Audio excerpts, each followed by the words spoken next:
Hello guys, welcome to the session. मेरे प्यारे बच्चों, आज जो टॉपिक हम लोग स्टार्ट करने वाले हैं बिजनेस स्टडीज का, नाम है उसका फाइनेंशियल मैनेजमेंट। गाइस, जब भी इस टॉपिक की बात आती है ना, बच्चा कहता है यार ये बहुत ही डिफिकल्ट चैप्टर है सर, समझ में नहीं आता, इतना सारा है, इसमें याद कैसे रखें, क्या होगा, कैसे होगा। गाइस, मेरी गारंटी है जब मैं ये चैप्टर खत्म करूंगा, सारे के सारे पॉइंट्स, सारी की सारी डिटेल्स आपके दिमाग में सेट होगी। नॉट ओनली दैट, आप इस लेवल पे आ जाओगे कि केस स्टडीज को भी क्रैक कर पाओगे। ठीक है, तो गाइज ये चैप्टर स्टार्ट करते हैं। उससे पहले मैं आपसे एक सवाल पूछना चाहूंगा, मुझे जवाब चाहिए आप लोगों से। मुझे एक बात बताओ, अगर किसी को बिजनेस करने का है, देयर इज वन गाय, एक बंदा है जिसको बिजनेस करने का है, मुझे बताओ उसके दिमाग में सिर्फ आइडिया होगा तो चलेगा कि उसको पैसे की भी जरूरत पड़ेगी? But obvious, as per your answer also I think उनको पैसे की जरूरत तो पड़ेगी यार। बिना पैसे के बिजनेस कैसे होगा? तो इसका मतलब है ये जो भी बिजनेस होता है मेरे प्यारे बच्चों, ये क्या करता है, इस पैसे की जरूरत को पूरा करेगा। मतलब बिना पैसे के बिजनेस तो हो नहीं सकता, तो कहीं ना कहीं से पैसा लेके आएगा। अब मैं बताता हूं आपको, ये जो पैसा है ये कहां से लेके आएगा। यार, जो पैसा वो लेके आएगा, या तो वो सामने वाले आदमी को कहेगा तू मेरे बिजनेस में पैसा लेके आ। Let's say I am talking from whose perspective, I am talking from the perspective जिसके पास आइडिया है।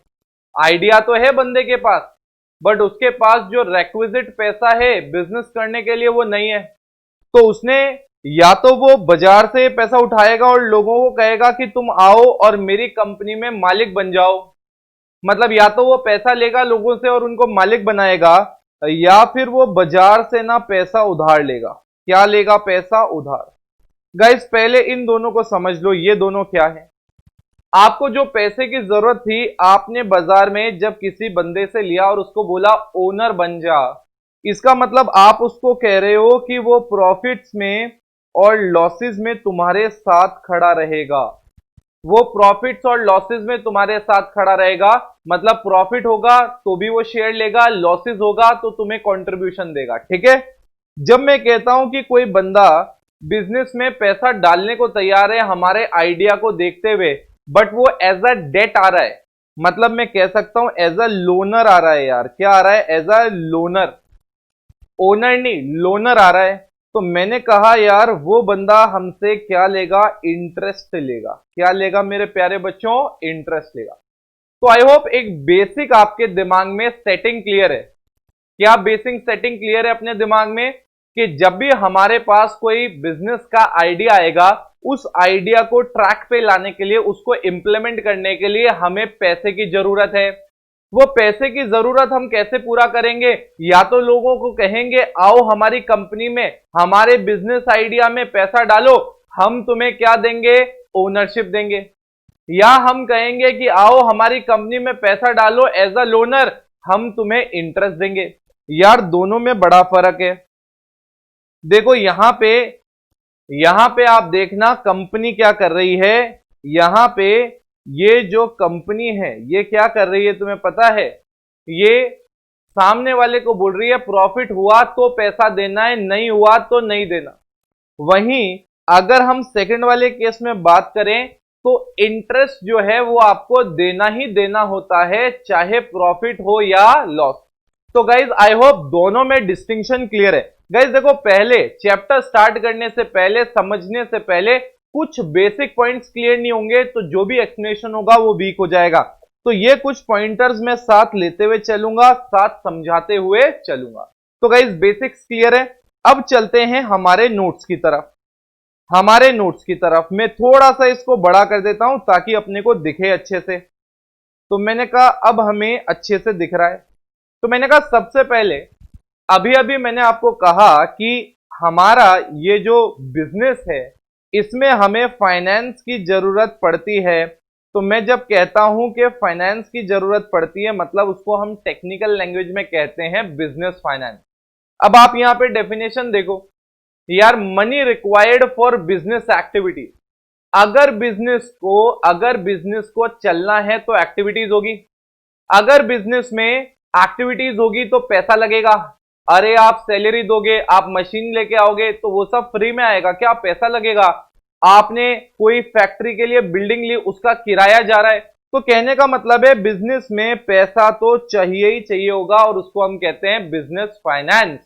तो what is business finance? The money required for doing the business activity it is known as business finance. Now listen to me carefully. Business finance मैंने आगे ये भी बताया है व्हाई इट इज रिक्वायर्ड। तो ये बिजनेस फाइनेंस जो है, ये जो पैसा है ये क्यों चाहिए? Number one, to establish a business, to establish what guys? To establish a business, to run it.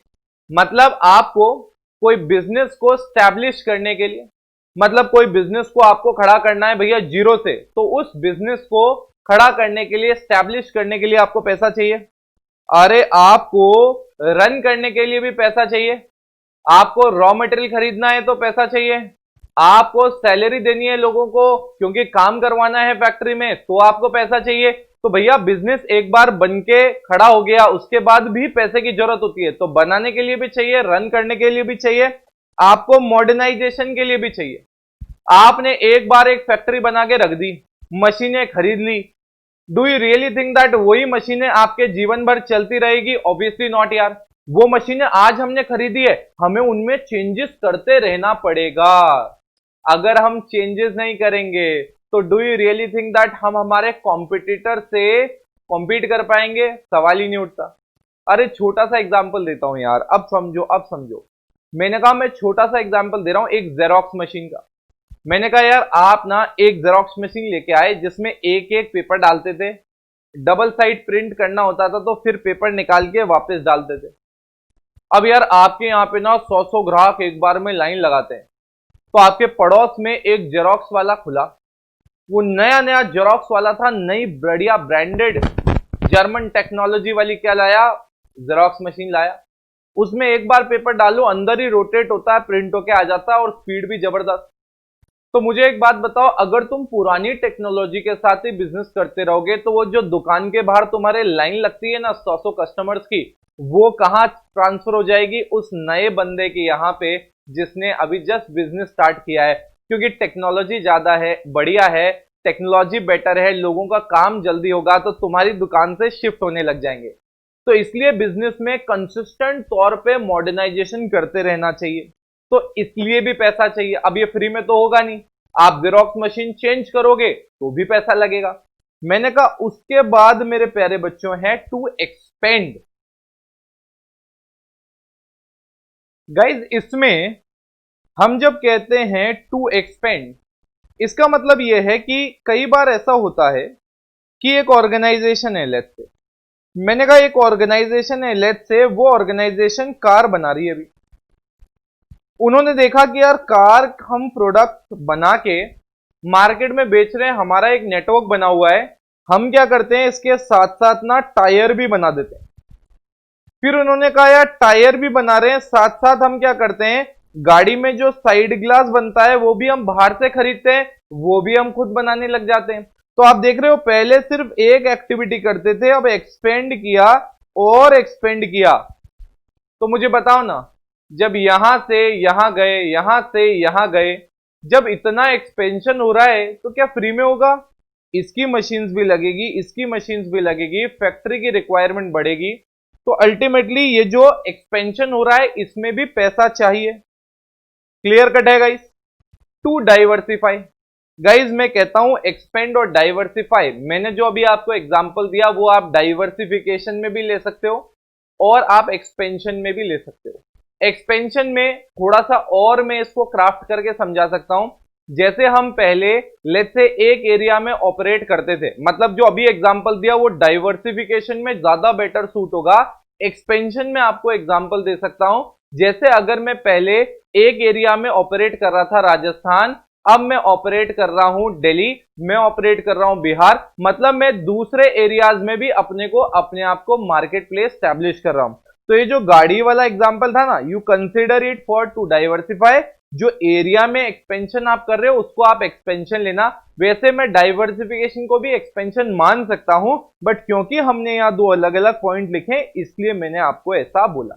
तो गाइज आई होप अपना पहला वाला पॉइंट बिल्कुल क्लियर है कि ये जो बिजनेस फाइनेंस होता है ये क्या है। गाइज इसके बाद अब हम बढ़ते हैं कैपिटल स्ट्रक्चर में। सर ये कैपिटल स्ट्रक्चर बड़ा टेक्निकल लग रहा है, मैंने कहा बिल्कुल लगेगा, बट मैंने कहा आप ये चीज पहले से जानते हो। मैंने कहा आप बताओ मुझे, मैंने आपसे ये पूछा था कि मुझे बताओ कि बिजनेस बिना पैसे के होता है क्या। आपने मुझे क्लियर कट जवाब दिया था सर बिजनेस बिना पैसे के नहीं होता। तो मैंने कहा भैया पैसे से अगर बिजनेस नहीं, बिना पैसे के बिजनेस नहीं होता तो पैसा चाहिए। पैसा आएगा या तो ओनर से या डेट से। तो बेसिकली जो ओनर से पैसा आता है ना उसको हम टेक्निकल लैंग्वेज में इक्विटी कहते हैं। क्या कहते हैं? इक्विटी। तो अब आ जाओ यहां पे, कैपिटल स्ट्रक्चर मतलब क्या होता है कि आपका जो कैपिटल स्ट्रक्चर मतलब जो कैपिटल, देखो नॉर्मली आप अकाउंटेंसी पर से देखोगे तो कैपिटल मतलब आप कहते हो जो पैसा ओनर ने डाला है। आप याद रखना जब आप बिजनेस की तरफ से देखते हो तो कैपिटल मतलब होता है टोटल पैसा इन्वेस्टेड। क्या होता है? टोटल पैसा इन्वेस्टेड। तो यहां पे कैपिटल स्ट्रक्चर मतलब क्या है? जो पैसा हमने इन्वेस्ट किया है उसका स्ट्रक्चर क्या है, मतलब हमारा डेट कितना है और हमारा इक्विटी कितना है। तो जब मैं डेट और इक्विटी के इस मिक्सचर को एनालाइज करता हूं तो मैं ये कहता हूं कि मैं कैपिटल स्ट्रक्चर देख रहा हूं। तो capital structure is nothing but it is the mix of debt and equity. It is what? It is the mix of debt and equity. मतलब ये जो मिक्सचर है कितना कैपिटल में डेट है और कितना कैपिटल में इक्विटी है, ये जो मिक्सचर है ना मेरे प्यारे बच्चों, इसी को हम कैपिटल स्ट्रक्चर कहते हैं। कितना आसान था ना, कितना आसान है आप तक समझना। बट मेन चीज क्या है? Do not forget the logic. ये जो बेसिक बन रहा है ना, अपना जो बेस बन रहा है, यही गाइस हमें आगे लेके जाएगा। बट अगर ये बेसिक्स इग्नोर कर दिए तो आगे बड़ी प्रॉब्लम होगी। तो मेरे ख्याल से आपको अब दो चीजें आ गई है, पहला बिजनेस फाइनेंस, दूसरा कैपिटल स्ट्रक्चर। अब मैंने कहा बिजनेस स्टडीज का मेरे प्यारे बच्चों ना समझने का एक बहुत आसान तरीका है। हेडिंग जो आती है ना उसमें बिल्कुल जान डाल दो। हेडिंग अगर आपको समझ में आ गई तो नीचे वाले पार्ट बहुत अच्छे से समझ में आएंगे। ध्यान से सुनना। यहां पे ये पूछना चाह रहा है फैक्टर्स। अब ये फैक्टर्स का यहां पे मतलब क्या है? अभी अभी मैंने आपको बताया कैपिटल स्ट्रक्चर में दो चीजें हो सकती है। कैपिटल स्ट्रक्चर में या तो इक्विटी हो सकता है, मतलब आप पैसा एज अ ओनर, मतलब सामने वाले को ओनर बना के पैसा लोगे, या आप क्या बनाओगे उसको? लोनर। अब मैंने कहा आपके पास ये दो ऑप्शन है। तो अब यहां पे फैक्टर्स में ये बताना चाह रहा है कि भैया मैं कैसे डिसाइड करूं कि मुझे जो बिजनेस में पैसा लेना चाहिए वो मैं इक्विटी से लूं या मैं डेट से लूं। क्या बोला मैंने? इक्विटी से लूं, डेट से, मतलब मैं ओनर बना के लूं या लोनर बना के लूं। ठीक है। अब मैंने कहा ये भी हम पढ़ेंगे बट उससे पहले थोड़े से दो चीजें और पढ़ लेते हैं। दो चीजें और पढ़ लेते हैं ताकि ये कैपिटल स्ट्रक्चर समझ में आ जाए। आप देख रहे हो मैंने जो आपको नोट्स में जो बुक में अपने दे रखा है, मैं आपको बता दूं उसको समझाने के लिए यहां पे मैं बेसिक्स कुछ बना रहा हूं। तो ये बेस जब तक क्लियर नहीं होगा वो समझ में नहीं आएगा। ठीक है। तो अब आप देखो ध्यान से, मैंने कहा चार चीजें आप क्लियर कर लो। एक वर्ड इक्विटी जो अभी अभी मैंने आपको बता दिया, एक वर्ड होता है डेट जो भी मैंने आपको बता दिया। अब दो चीजें और देखो, एक होता है लिस्टेड सिक्योरिटीज, क्योंकि ये फैक्टर समझने के लिए ये चार शब्द हमारे काम आएंगे। Debt, equity, listed securities and financial institution. क्या? Financial institution. अब ध्यान से देखना, मैं इन सबको समझाऊंगा। ठीक है।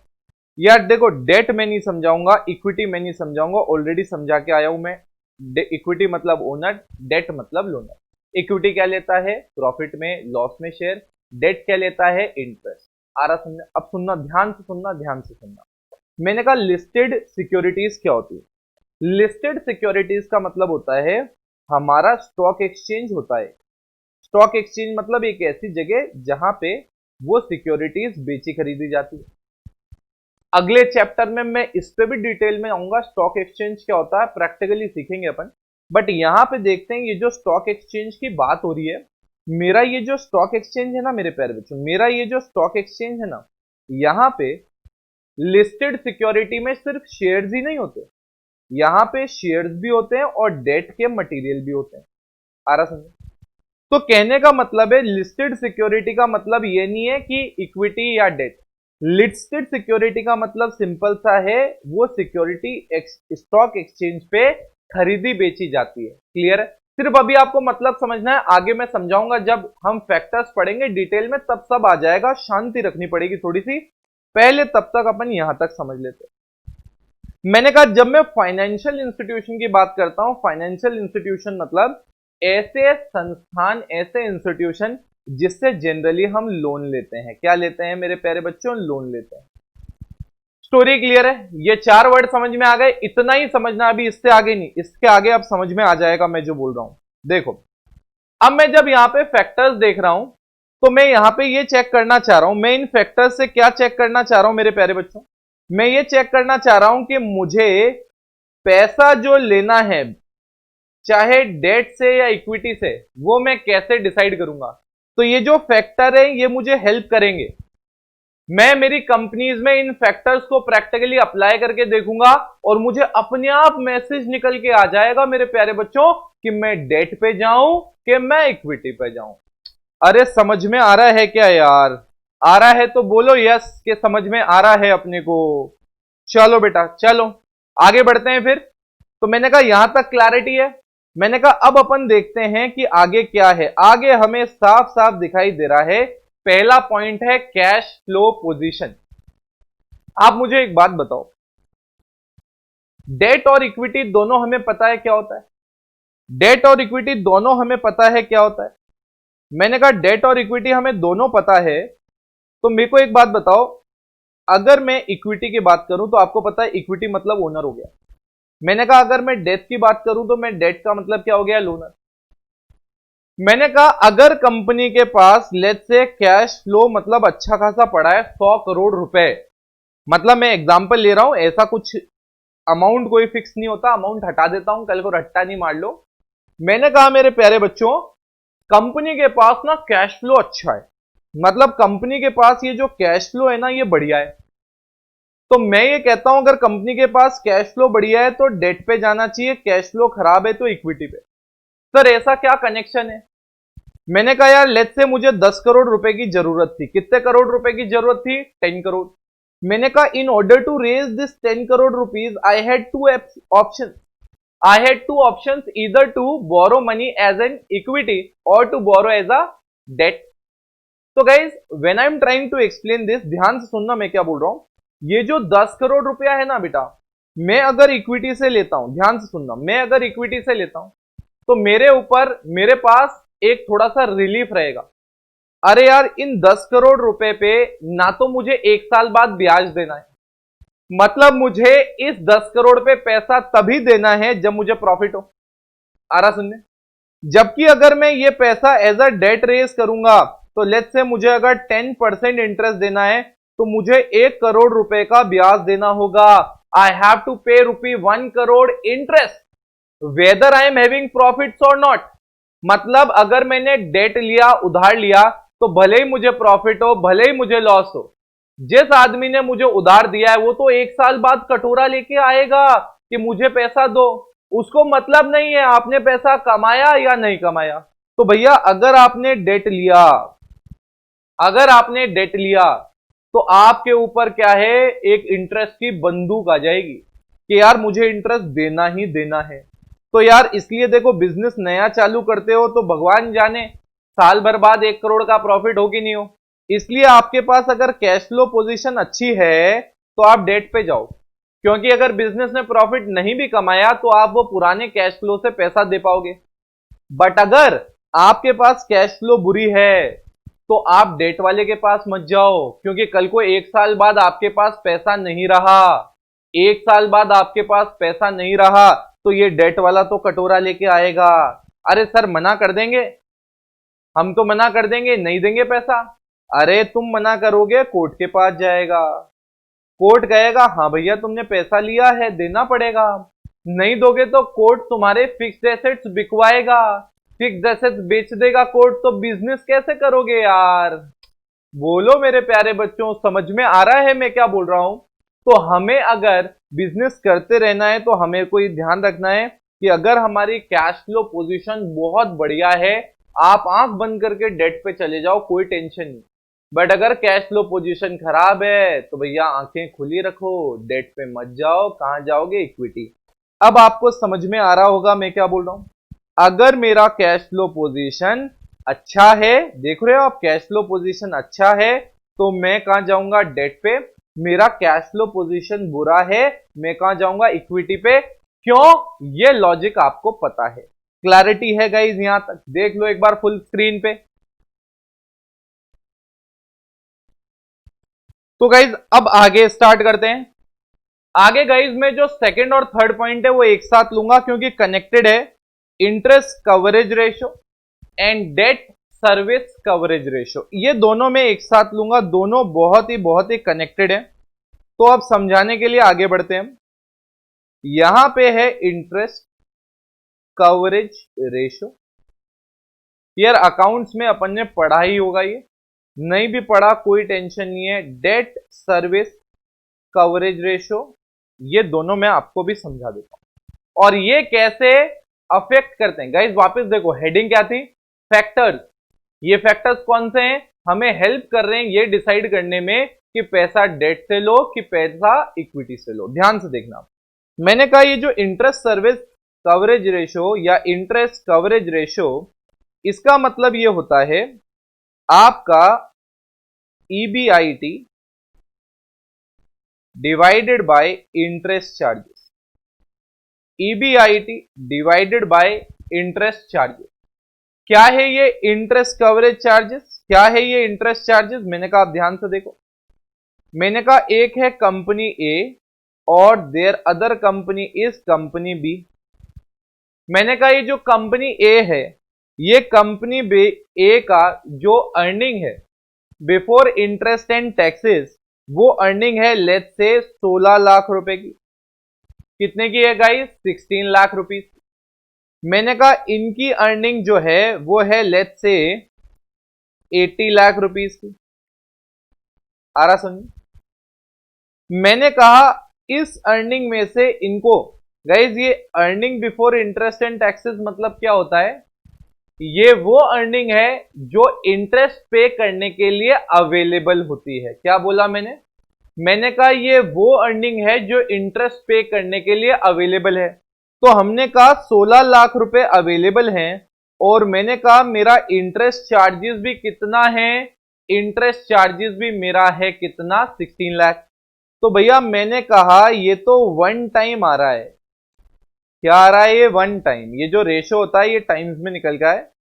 तो मैं इसको ऐसा समझाऊंगा कि मेरी जो अर्निंग है इंटरेस्ट और टैक्स देने से पहले, मतलब वो अर्निंग जिसमें से मैं इंटरेस्ट देता हूं, वो लगभग मेरी 16 लाख है और 16 लाख ही मेरे इंटरेस्ट चार्जेस हैं। तो इसका मतलब मेरी वो अर्निंग इंटरेस्ट की सिर्फ वन टाइम है। मतलब अगर मैंने 10 रुपए कम कमाए तो इंटरेस्ट देने के लाले पड़ जाएंगे, पैसे कहां से लाऊंगा मैं? तो इसलिए क्या होता है मेरे प्यारे बच्चों, ये वाली कंपनी में तो बड़ी रिस्क है। अब ध्यान से देखो, इस कंपनी का इंटरेस्ट भी लेट्स से 16 लाख है। तो मैंने कहा कैन आई से दैट इसका अर्निंग इंटरेस्ट का 5 गुना है। मतलब अगर अर्निंग में छोटा मोटा कमी भी आता है ना, तो भी ये कंपनी इतनी सेल्फ सफिशिएंट है कि इंटरेस्ट का पेमेंट कर देगी। अरे गई समझ में आ रहा है? तो अब ये रेशो क्यों देखा जाता है? मैंने कहा यार ये रेशो इसलिए देखा जाता है क्योंकि अब जैसे ये कंपनी है, ये तो बड़ी रिस्की कंपनी है क्योंकि ऑलरेडी इसकी अर्निंग्स तो उतनी है जितना इंटरेस्ट आ रहा है। तो भैया ऐसी कंपनी में क्या तुम और डेट रेस कर सकते हो क्या? अरे भैया फंस जाओगे, पैसा है ही नहीं डेट पे इंटरेस्ट देने के लिए। तो इसलिए ऐसी कंपनी में हम क्या करते हैं, डेट को थोड़ा अवॉइड करेंगे। जबकि ऐसी कंपनी जो कि अभी थोड़ा सा बेटर पोजीशन में लग रही है, यहां पे मैं फिर भी थोड़ा डेट के बारे में सोच सकता हूं। क्लैरिटी है गाइस यहां तक? अब समझो। अब देखो यहां पे एक बार debt service coverage, interest coverage ratio क्या कहता है? इंटरेस्ट कवरेज रेशो कहता है, इंटरेस्ट कवरेज रेशो कहता है कि भैया अगर इंटरेस्ट कवरेज रेशो तुम्हारा, इंटरेस्ट कवरेज रेशो जो है तुम्हारा, अगर वो ज्यादा है तो तुम और डेट रेज कर सकते हो। अगर जैसे हमने अभी एग्जांपल देखा, इंटरेस्ट कवरेज रेशो 5 था, तो मतलब वहां पे अर्निंग्स अभी इंटरेस्ट पे करने के लिए अवेलेबल है, तो आप और भी डेट रेज करोगे चलेगा। तो अगर ये इंटरेस्ट कवरेज रेशो ज्यादा है, मतलब आपकी अर्निंग्स अभी अच्छी खासी हैं, आप और डेट पे इंटरेस्ट पे कर सकते हो, तो आप डेट में पैसा उठा लो। बट अगर आपके पास पैसा उतना नहीं है, मतलब इंटरेस्ट कवरेज रेशो कम चल रहा है, तो भैया ज्यादा होशियार ना बनो, ज्यादा नेतागिरी ना करो, सीधा का सीधा जाओ और इक्विटी से पैसा लो, मतलब आदमी को ओनर बना लो। ताकि ओनर बनने पे हमारे ऊपर ये फिक्स लायबिलिटी इंटरेस्ट वाली तो नहीं आएगी ना। क्लैरिटी है गाइस इसमें? दिमाग में सेट हो गया। अब हम बढ़ते हैं डेट सर्विस कवरेज रेशो की तरफ। मैंने कहा ये समझ में आ गया तो डेट सर्विस कवरेज रेशो तो समझ में आ ही जाएगा। भाई date service coverage ratio interest coverage ratio से थोड़ा सा और भी बेटर एनालिसिस देता है। कैसे? ये आपका जो प्रॉफिट होता है टैक्स के बाद, मतलब एक ऐसा प्रॉफिट जिसमें से आपने टैक्स वगैरह सब माइनस कर रखा है, आ रहा समझ? उसके बाद आप इसमें डेप्रिसिएशन ऐड कर दो, उसके बाद आप इसमें नॉन कैश एक्सपेंस ऐड कर दो। कौन सा expense? Non cash expense add कर दो। आ रहा सुनने? क्या ऐड कर दो बेटा? डेप्रिसिएशन ऐड कर दो, नॉन कैश एक्सपेंस ऐड कर दो, और ऑब्वियसली इंटरेस्ट भी वापस ऐड कर दो, क्योंकि इंटरेस्ट के लिए तो हम देख ही रहे हैं। तो मैंने कहा ये जो ऊपर वाला फिगर आया, ये बेसिकली मेरे पास कैश अवेलेबल है। क्या अवेलेबल है? कैश। किसके लिए? लोनर्स के लिए। अरे मैंने इंटरेस्ट इसीलिए जोड़ा क्योंकि लोनर के लिए ही कैलकुलेट कर रहे हैं, तो लोनर वाला पार्ट जोड़ दिया, क्योंकि ये भी तो अवेलेबल है ओनर के पास देने के लिए। ध्यान से सुनना, नहीं समझ में आया अगले 2 मिनट में आ जाए। बेसिकली मैं कह रहा हूं कि ये टोटल कैश अवेलेबल है उसके पास, ये टोटल कैश उसके पास अवेलेबल आप मान लो फॉर पेमेंट। किसके लिए? डेट वाले के लिए। तो मैं यहां पे नॉर्मली क्या ले रहा था? मैं नॉर्मली यहां पे सिर्फ इंटरेस्ट चार्जेस ले रहा था, जबकि मैं यहां पे फिक्स्ड प्रेफरेंस डिविडेंड भी लूंगा। अरे मतलब ये जो इंटरेस्ट कवरेज रेशो था, ये सिर्फ इंटरेस्ट को कंपेयर कर रहा था अर्निंग से। डेट सर्विस कवरेज रेशो क्या कंपेयर करता है? नॉट ओनली इंटरेस्ट बट हर वो चार्ज जो फिक्स्ड है, जो कंपनी को पे करना ही करना है। तो भैया अगर डिविडेंड को भी फिक्स डिविडेंड, प्रेफरेंस शेयर्स को भी फिक्स डिविडेंड देना है, मतलब वो देना ही है, तो वो भी काउंट करेंगे। प्लस इंटरेस्ट तो हम काउंट करेंगे करेंगे, प्लस अरे भैया लोन में अगर कोई प्रिंसिपल का रीपेमेंट है तो वो भी कंसिडर करोगे। अरे यस कि नो? तो गाइस देख रहे हो इसमें कितना ज्यादा एनालिसिस हो रहा है। मैंने कहा देखो ये तो मैंने सिर्फ समझाने के लिए बताया है, आपको इतना डिटेल में नहीं जाना है। आपको तो क्या समझना है वो मैं आपको अभी अगले 2 सेकंड में बता रहा हूं। मैंने कहा आपको ये ध्यान रखना है, ये डेट सर्विस कवरेज रेशो जो है, ये रेशो आपको एनालाइज करके ये बताता है आपकी डेट को सर्विस करने की एबिलिटी कितनी है। अगर ये रेशो ज्यादा आ रहा है, इसका मतलब आप जैसे इस रेशो में ज्यादा आया था, आप कंफर्ट वाली पोजीशन में थे, वैसे ही अगर डेट सर्विस कवरेज रेशो ज्यादा आ जाता है, इसका मतलब आप डेट को सर्विस देने के लिए केपेबल हो। ना उनका फिक्स पैसा अटकेगा, ना उनका प्रिंसिपल अटकेगा, मतलब आप सफिशिएंट पोजीशन हो। बट अगर आपका ये रेशो कम आया, मतलब आपके पास पैसे में कुछ ना कुछ तो धांधली है, मतलब इतने आप केपेबल नहीं हो कि डिविडेंड का फिक्स चार्जेस प्रेफरेंस शेयर्स को, आपके जो इंटरेस्ट का पेमेंट है डेट को, या फिर जो लोन लिया था उनका जो प्रिंसिपल रीपेमेंट आ रहा है, उनको पेमेंट करने के लिए आप केपेबल हो। अरे तो भैया जब डेट सर्विस कवरेज रेशो कम है, ऑलरेडी हम पुराने डेट का ही सर्विस करने में कमजोर हैं, तो भैया क्या आप डेट रेज कर पाओगे? नहीं। तो अगर डेट सर्विस कवरेज रेशो ज्यादा है, देखो इधर, अगर डेट सर्विस कवरेज रेशो हमारा ज्यादा है तो हम डेट पे जा सकते हैं। बट अगर मेरा ये डेट सर्विस रेशियो कम है, मतलब ऑलरेडी पुराने वाले डेट को सर्विस देने में ही कमजोर हैं हम, तो भैया और डेट लेके अपनी परेशानी ना बढ़ाओ। कहां पे जाओगे? इक्विटी पे। तो समझ में आया गाइस?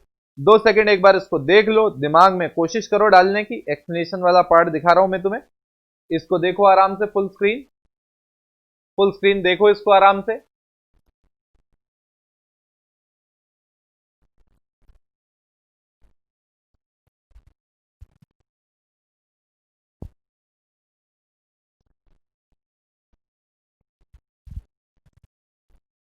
क्लियर है गाइस?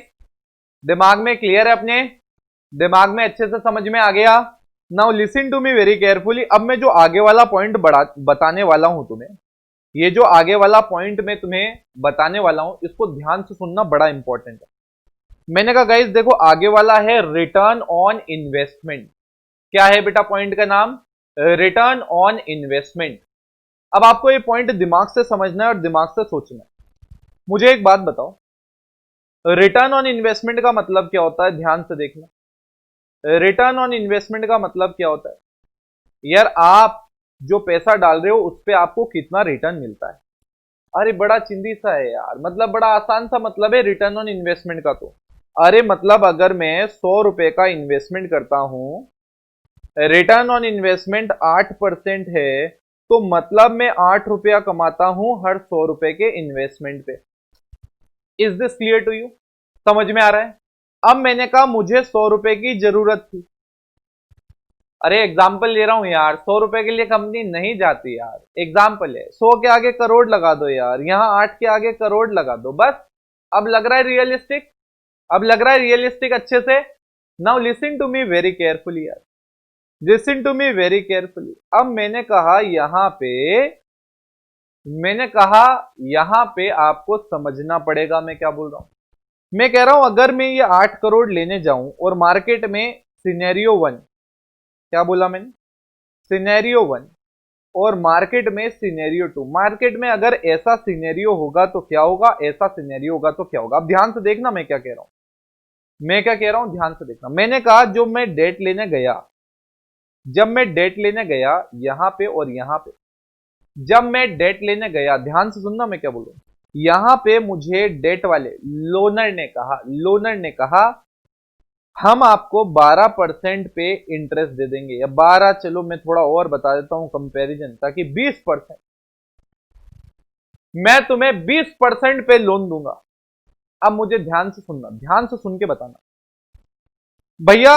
इस केस में आप कह रहे हो कि 100 करोड़ रुपए बाजार से आप लोगे, 20% का आप इंटरेस्ट दोगे, आप कह रहे हो कि आप 20 करोड़ रुपए एज अ ब्याज दोगे।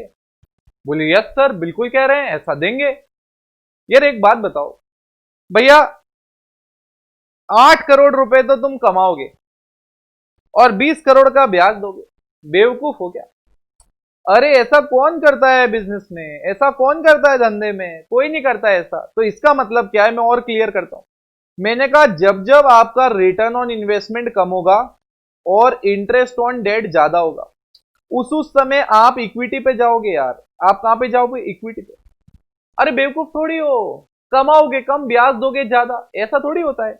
मैंने कहा सेकंड केस, मैंने कहा let's say this is 4%, this is how much guys? 4%, this is 4%। Now listen to me very carefully.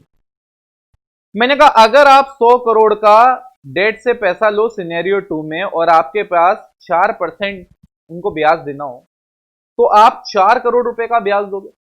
तो मैंने कहा आप कमा रहे हो 8 करोड़, ब्याज दे रहे हो 4 करोड़ का, तो सिचुएशन तो बेस्ट है यार। किसी और का पैसा लगाया, 8 करोड़ कमाया, उसको 4 दे दी, अपने पास कितने बच गए? 4 करोड़। तो भैया ऐसी सिचुएशन जब होगी, मतलब जब जब मेरा रिटर्न ऑन इन्वेस्टमेंट होगा ज्यादा, इंटरेस्ट ऑन डेट होगा कम, तो भैया उस सिनेरियो में, क्या बोला मैं? इस सिनेरियो में आप क्या करोगे? डेट ले सकते हो, फेवरेबल है। समझ में आ रहा है? अब आ जाओ मेरे प्यारे बच्चों और इसको देखो। मैंने कहा यहां पे 1, कहां गया ये रहा, 1 2 3 कर लिया, आप 4 पे हैं। मैंने कहा आप देखो जब रिटर्न ऑन इन्वेस्टमेंट ज्यादा है, जब आपके पास रिटर्न ऑन इन्वेस्टमेंट है ज्यादा और आपके पास इंटरेस्ट ऑन डेट है कम, तो भैया आप डेट पे चले जाओ, जैसा कि अभी मैंने समझाया। मैंने कहा दूसरा वाले केस में आपके पास इंटरेस्ट है ज्यादा और रिटर्न ऑन इन्वेस्टमेंट है कम, तो भैया बेवकूफ थोड़ी है, पैसा किससे ले लेंगे, इक्विटी से ले लेंगे। क्लियर है बेटा फंडा। चारों ये देखो, जो शुरू वाले चार पार्ट है ना, ये बड़े जबरदस्त पार्ट है, इनमें ज्यादा एक्सप्लेनेशन है, आगे वाले में इतना नहीं है। अब देखो, जैसे मैं बता दूं, एग्जांपल दे दूं आपको, कॉस्ट ऑफ डेट ले लेता हूं, फिर रिटर्न ऑन इन्वेस्टमेंट में फिर छोटा सा डिस्कशन करूंगा। मैंने कहा यार कॉस्ट ऑफ डेट मतलब बाजार से जो आप ब्याज पे पैसा उठाते हो ना, वो कॉस्ट ऑफ डेट का क्या इंपैक्ट है। अरे सिंपल सा है, अगर कॉस्ट ऑफ डेट कम होगा नीचे की तरफ, मतलब कम होगा, तो भैया डेट ले लेंगे। अगर कॉस्ट ऑफ डेट ज्यादा होगा तो हम कहां जाएंगे, इक्विटी पे। ये तो बड़ा आसान है। मैं आपको बता दूं गाइस, रिटर्न ऑन इन्वेस्टमेंट का एक प्रैक्टिकल एस्पेक्ट और है, जो टैक्स रेट के साथ कंपैरिजन करके, इंटरेस्ट ऑन डेट के साथ कंपैरिजन करके एक प्रैक्टिकल क्वेश्चन बन सकता है। बट अभी वो डिटेलिंग वाला पार्ट नहीं लेंगे। जब ये पूरा चैप्टर हो जाएगा तो एक मैं उस पर प्रैक्टिकल क्वेश्चन लेके एक 20 मिनट्स का सेशन अलग से आपके साथ लूंगा। बट वो चैप्टर होने के बाद, जब आप फाइनेंशियल मैनेजमेंट में जबरदस्त हो जाओगे। ठीक है, तो गाइज यहां तक का पार्ट हमने किया, एक बार देख लो, फटाफट रिवाइज कर लो, फटाफट रिवाइज कर लो। देखा एक बार? तो एक बार ओवरव्यू ले लें फटाफट कि हमने इस सेशन में क्या क्या पढ़ा। सबसे पहले हमने देखा बिजनेस फाइनेंस क्या होता है, फिर हमने देखा why do we need business finance, फिर हमने देखा कैपिटल स्ट्रक्चर का मतलब, फिर हमने देखा factor affecting the capital structure, जिसमें 5 पॉइंट कर लिए हैं। कौन सा पॉइंट, कैश फ्लो पोजीशन, दूसरा पॉइंट इंटरेस्ट कवरेज रेशियो, तीसरा डेट सर्विस कवरेज रेशियो, चौथा रिटर्न ऑन इन्वेस्टमेंट, पांचवा कॉस्ट ऑफ डेट। तो गाइस जो अगला सेशन होगा उसमें हम इसके आगे कंटिन्यू करेंगे। तब तक आप यहां तक अच्छे से देख लीजिएगा, ठीक है, और अच्छे से दिमाग में सेट कर लीजिएगा, लॉजिकल बेस डेवलप हो रहा है। ठीक है गाइस, मिलते हैं अगले सेशन में। Till then take care, bye bye.